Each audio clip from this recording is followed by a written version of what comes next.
This is Deana Driver, and this gentleman is Reg Crash Harrison, Saskatoon, Saskatchewan. Reg crashed how many times? 4. 4 times in the war. And how old are you going to be? I will be 100 years old on August the 16th if I live till then. So far, so good. So I'm back here. This is a scoop for you folks because I'm back here, and I first met Reg when I interviewed him for this book. This is this Reg on the cover, and I wrote stories about his 4 crashes when he was a bomber pilot in the war. And there's a really amazing story about some connection that Reg made as part of that story. I don't know if we should tell them all about. They have to read the book, right? Yes. But you can tell them a bit about the special plaque that means so much to you that's hanging in your front hallway. Your honorary thing. The Honorary Snowbird. Mm-hmm. Yes, I've always had a connection with the Snowbirds because the squadron they're flying, now known as 431, Canada's Air Demonstration Team. And during the war, 431 was a bomber squadron called the Iroquois Squadron. And that started in southern Yorkshire at Burn in early 1942. It was only there for less than a year. And then they were flying Wellington bombers. Then it moved to Dishforth. It was there for a little less than a year. And then it was moved to Croft, which was part of 6th Group. There were 6 groups in Bomber Command. The Canadians always wanted their own group. The RAF were somewhat reluctant to have Canadians form their own, but with pressure from the Canadian government, they finally relented, and 6th Group was formed, and then it eventually consisted of 15 bomber squadrons. They all had Canadian names such as Snowy Owl, Porcupine, Thunderbird. Which was yours? Ours was the Iroquois Squadron. Okay. And it's in Latin, in the crest.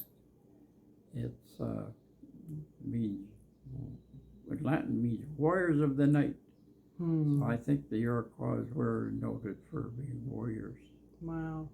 That was how it was, and it was sponsored by Simcoe. Oh, that's a city in Ontario, I believe it is. Mm-hmm. We had a mascot called Minnie Simcoe, and we took turns in taking Minnie on our trips. And I took her on one of my trips, and we used to say that she was the co-pilot. And what did Minnie look like? What was the mascot? Yeah, it was just like a doll. Oh, really? Yeah. Like a female doll, or Yeah. well, really? I've not heard that story. Yeah. That's very interesting. Yeah, I remember. I have it written in my logbook that Minnie was the 2nd pilot, and fortunately, we came back from that raid. Wow! And then you were made an honorary Snowbird. Yeah. Then I've always had a connection with the Snowbirds. In fact, I think it's almost 50 years since they were first formed, since they opened the station in Moose Jaw. Mm-hmm. And I had the opportunity to attend the first 2 air shows that were held in Moose Jaw. Those that remember those, that they had a 2-day rain, and they had no idea how many people would attend, and they thought perhaps 10 or 12,000. But it was close to, I believe, 20,000 Yes. people. And I went with It was wonderful. with a chap from the VLA. He was a navigator during the war, but he knew quite a bit about soils, and he said, let's just park on the shoulder of the road. He said, I see all those cars in the ditch.